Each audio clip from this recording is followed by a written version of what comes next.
Hello and welcome to this week's episode of For the Love of Chiropractic. I'm your host, Dr. Robert Freeman, and on today's show, we're going to address one of the most difficult situations that any of us ever find ourselves in when it comes to dealing with patients. It has nothing to do with the adjustments. It has nothing to do with the phenomenal chiropractic care and the great results that you get in your office. No, the question is, what do you say and do when the patient says, "Doc, I can't afford to continue care"? But before we answer that question, I'm going to ask all of you, our new listeners and our longtime listeners, to pause, copy the link for this show, and share it with a couple other chiropractors. Let's help make everybody's practices better so that more and more people around the world experience phenomenal chiropractic care the way that you know it should be practiced. Welcome to Season 3 of For the Love of Chiropractic. Season 1 has 60 episodes of practice management tips to help you build the best practice possible. Season 2, 3 keys of my success, 50 interviews with the most successful chiropractors from around the world. Season 3, resources for your success. So let's listen up and learn how to build a great business. So as I said in the introduction, today we're going to be talking about that difficult situation every doctor that I have ever spoken to has found themselves in at one time or another, and unfortunately, it's more often than not. At some point, the patient says, "I can't afford care. What do we do?" Or they just say, "I'm going to stop coming in." And sometimes, as we all know, they just stop coming in and don't even tell you. So how do you handle this? Well, first of all, if they just stop coming in, you should be calling them on the phone and asking them what's going on. And they'll hem and haw and say, "I can't afford care," at some point if that's the problem. Because as we've discussed in a previous episode quite a while ago, there are only 2 objections that people ever have, and they're time or money. And whether it's time or money, the truth of the matter is the reason they say they can't afford care is because they don't value the care that much. If somebody places a high enough value on something, they always find a way to get it done. I'm not recommending this as a way to get people to pay for your care, but if you've got a drug addict who has a horrible drug problem, they'll rob a bank. They'll rob a grocery store. They'll knock over a convenience store, a liquor store, just to get some cash to go buy their next fix. Now, that's not what we're talking about with chiropractic care, obviously, but when they value the care at a high enough level, this is not an issue. So perhaps a whole nother episode that we could do would be on how to increase patients' perceived value of the care that you are providing, because it is incredibly important. But that's not what we're talking about today. Again, today the question is, how do you handle when the person says, "Doc, I can't afford care"? There's only a couple options. So the first, and I believe worst option, is you just say goodbye to the patient. "Well, okay, let me know when you can afford it and I'll see you then." You're sending them out the door to suffer, stay subluxated, and just deal with their life. They're going to end up with, drugs, NSAIDs, maybe in the medical doctor's office, maybe someone says they need surgery. Oh my God, when you know that you can help them, and I say you can help them because you've done the history, you've done the examination, you've gone over all of their test results, you've done the report of findings, you know they're in the right place, and you've explained it properly or to the best of your ability. So just saying goodbye and good luck seems like a horrible answer. And while I've known a few doctors who do that, not very many, and kudos for not sending the person out the door. So the second way that doctors sometimes handle this is they'll say something like, "Well, you've been coming on a 3 time per week schedule, or daily, or twice a week, whatever it is. So you know what? we'll try stepping you down. Instead of 3 days a week, we'll do twice a week. Instead of twice a week, we'll just do once a week. Instead of once a week, we'll do every other week. And the doctor thinks that they're doing the patient a favor because then they're spending less money. But the challenge with that is they're also receiving less care. And if you really believe that the person will get better on that twice a week schedule, they'll get healthy, their spine will recover, their nervous system will improve the way that it's supposed to, the way that it needs to, as fast as possible on a 2-day per week schedule, why would you have ever recommended a 3-time per week schedule? No, they need what they need, and they need it when they need it. So what has to happen here is, if we're really talking about their care and their health, they need what they need when they need it. So we need to separate the care from the cost. And I'll talk more about that in just a few minutes.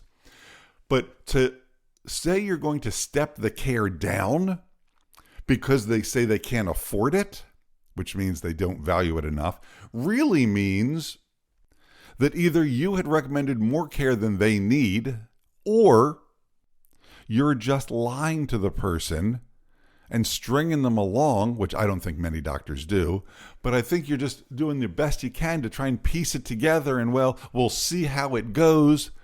But if you've been in practice for more than just a couple years, you already know how it's going to go. You step that care down prematurely, their progress stalls, or even worse, they start to get worse again. And then you're back where you started. Well, I still can't afford the care, and now I have more pain, so this isn't working. I'm out of here. Or they get bored long before they actually get to the health goals that you've created together. And again, they're out the door because it's just not working the way it should be, the way that you know it can when you're providing the care on the proper schedule. So we've established that neither of those two things are the best options for somebody's health. But we are running a business. We can't be a charity effort. We can't treat everybody for free. So how do we balance these 2 points? People need the care, yes, and people need to pay for the care that they are receiving. Absolutely, yes. And you deserve to be compensated a fair fee for providing excellent service. You've heard me say that many, many times before, and other famous chiropractors have said it as well. So one way that I've known doctors to handle this that works pretty well is they decide ahead of time, based on their current volume, based on their current collections or office visit average, how much they collect on an average on each person who comes in the door. They decide and figure out how many charity cases, or the legal term is pro bono, they can provide at any one time. Maybe it's one charity case at a time. Maybe it's 2, 5, 10, depends on how big the practice is and how charitable you are, if we're going to be completely transparent. So you make that decision and you figure out, you know what? We can handle, and I'll just throw a number out, we can handle 5 charity cases. No, we can handle 3 charity cases at any one time. And you have to define what charity case means. Perhaps charity case means I'll take them through relief, correction, and strengthening. And once they get to maintenance, then they're on their own and they have to pay for it again. Or perhaps it means relief and correction, and they have to do the strengthening and pay for it. Some offices do something like, well, if they're on daily care, it'll be on us. If they're on 3 times a week, it'll be on us. When they get to twice a week or once a week, as the care gets stepped down progressively as the person is improving, then it's back on them. And again, you're probably thinking, well, maybe when they have to start paying, they'll just leave. Well, maybe. But you know what? People are already sensitive about the idea of you providing a charity to them. And people will say, I don't want to be a charity case. And then it's how you explain it.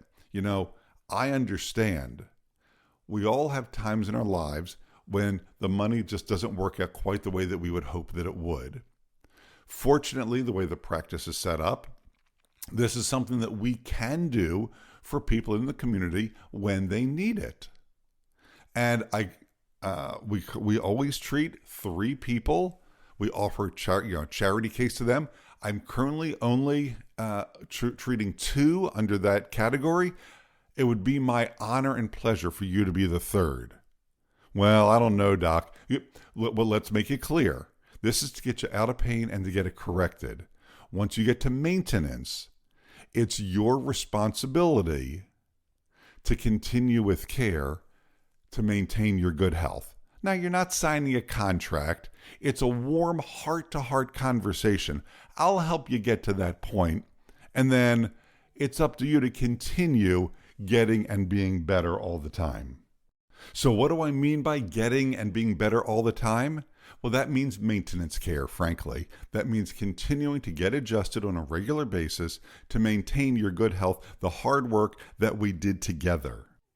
And the pro bono category in your office is one that you can do, and I've known very successful doctors who have done that very successfully, and it works really, really well.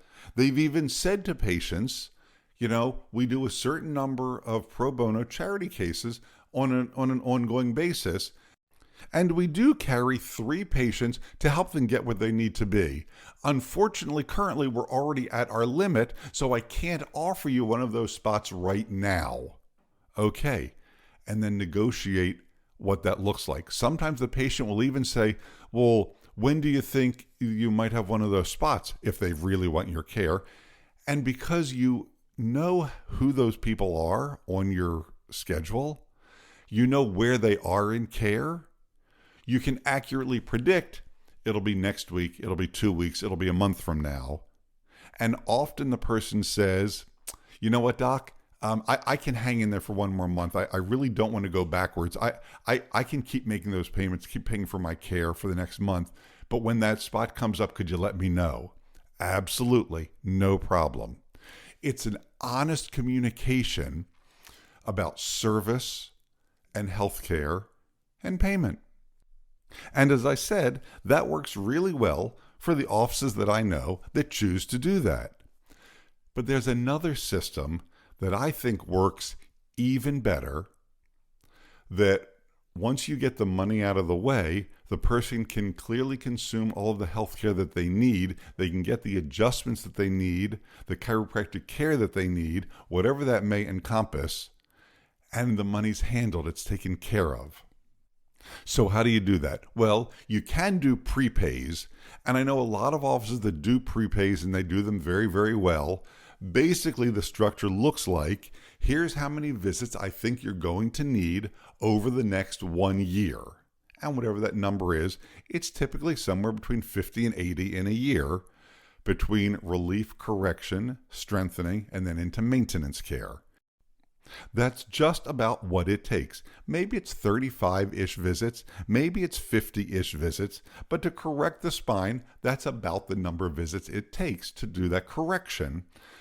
And then there's maintenance required after that. So the number ends up being somewhere between 60 and 80 visits in a 12-month period. And when you know that, and you know what your office visit fee is, you can tell the person, here's what it's going to cost. The offices that do this successfully often offer a 5 or 10% discount if the person prepays for the entire thing. They break it down into payments. Well, maybe you're going to do 2 or 3 payments, and they give somewhat of a lesser discount based on that. But what you've done by doing that is you've removed the money obstacle because it's handled, it's taken care of. I've known a lot of offices and lots of patients who don't want to do the prepay, or they're just not in a position to do the prepay. They don't feel they can write that check or put that amount of money onto their credit card. So another thing that works really well is, again, you've laid out what they're going to need, but you divorce the care from the cost.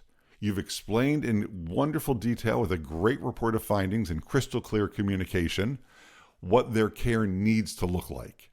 And then in the financial consult, if they don't want to do the prepay, or if you choose to not offer the prepay, you can offer to set them up on a payment plan.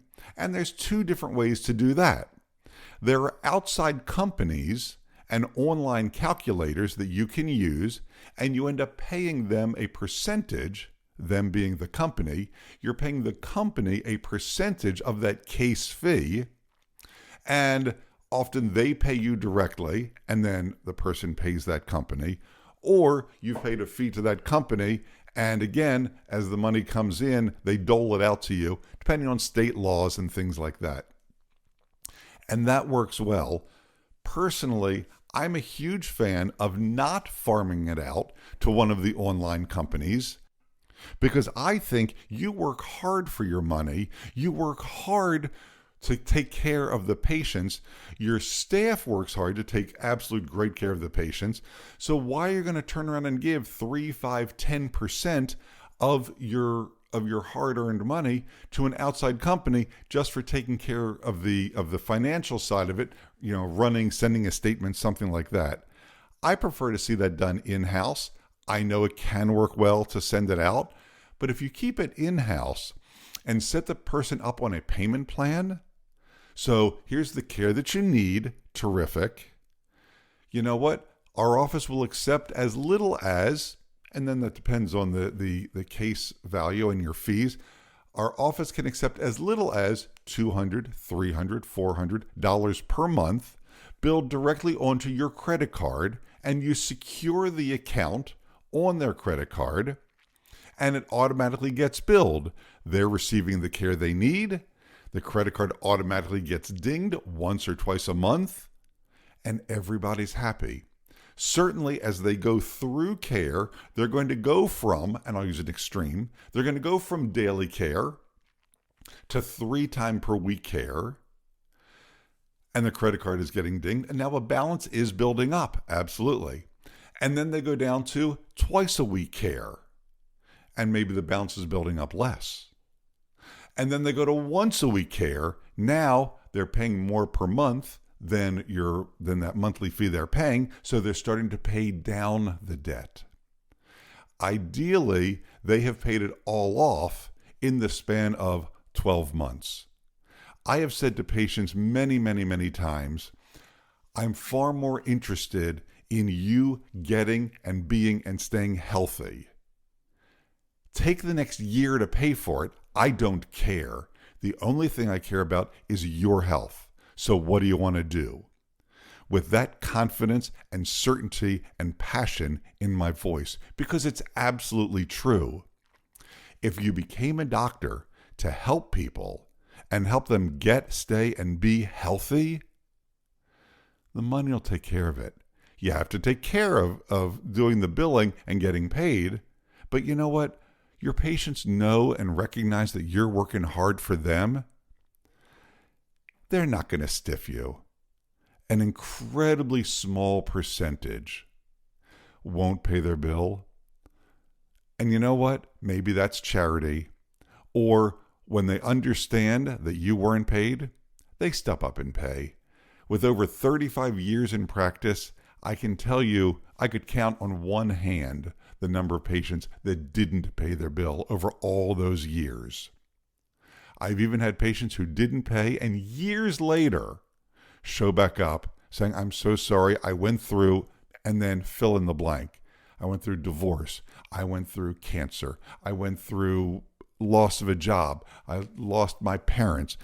Yeah, but they never forgot the wonderful care that was provided to them at the chiropractor's office.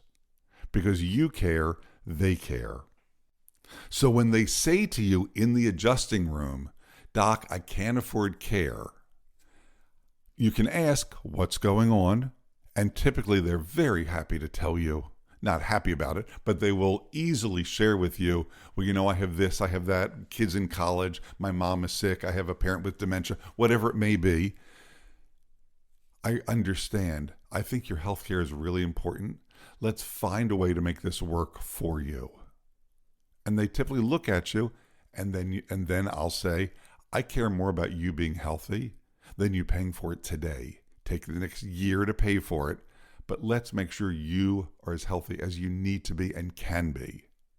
And then either I'll handle it personally or I'll walk them to the office manager and I'll say, let's set up an arrangement that's going to work for you and your budget. And it works incredibly well.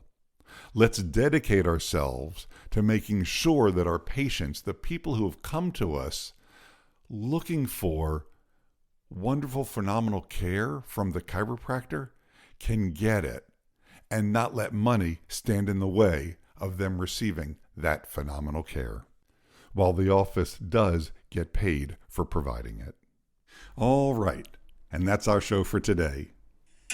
If you have a question about today's show or your own practice, feel free to reach out at fortheloveofchiropractic.com.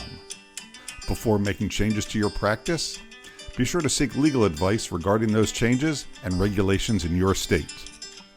For the Love of Chiropractic is an RGF production, all rights reserved. And thanks for listening. Original music provided by Hunter Rich Music.